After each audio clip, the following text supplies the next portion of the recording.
সুলাইমান নবী বলেন ওয়াতাফাক্কাদাত তায়রা ফাকালা মা লিয়া লা আরাল হুদহুদা আম কানা মিনাল গায়িবিন।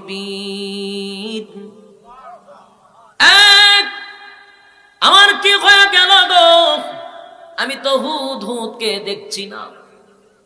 সুলাইমান নবী যেই সিংহাসনে বসত, সেই সিংহাসনের উপরে কোনো ছাদ ছিল না।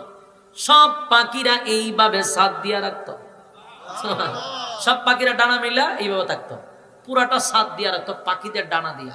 সুবহানাল্লাহ, চারটিখানি কথা নয়, কল্পনা করে ভেবে দেখেন, সব পাখিরা ওনাকে এইভাবে ডানা দিয়া ছায়া দিয়া রাখতো, একটা রুদ্র লাগলে দিত না। সুলাইমান নবী তাকায়া দেখে হুদহুদ নাই, ফানি মন্ত্রী নাই। পানির দরকার, পানি নাই। মেজাজ গরম হইব না ঠান্ডা হইব? মেজাজ গরম হয়ে গেল।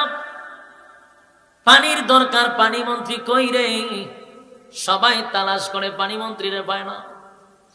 সুলাইমান নবী পানি মন্ত্রীরে তালাশ করে। ওয়াতাফাক্কাদাত তায়রা ফাকালা মা লিয়া লা আরাল হুদহুদা আম কানা মিনাল গায়িবিন।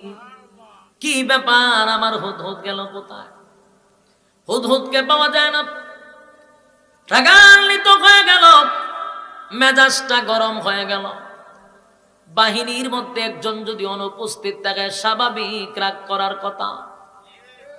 রাগ করে সুলাইমান নবী খুব কেঁপে গেল। এরপরে বলতে লাগলো, লাউ আযিবান্নাহু আযাবান শাদীদান আও লা আযবাহান্নাহু আও লা ইয়াতিয়ান্নি বিসুলতানিন মুবিন। হুদহুদ আমাকে না বলে সে আজকে এই মজমাত থেকে উদাও হয়ে গেছে।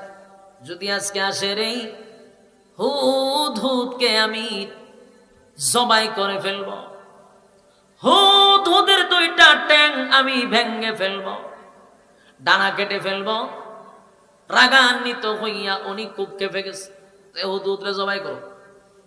কিন্তু সুলাইমান নবী বলেন, উপযুক্ত যদি কোনো কারণ দর্শাইতে পারে, তাহলে আমি তাকে ক্ষমা করে দিব।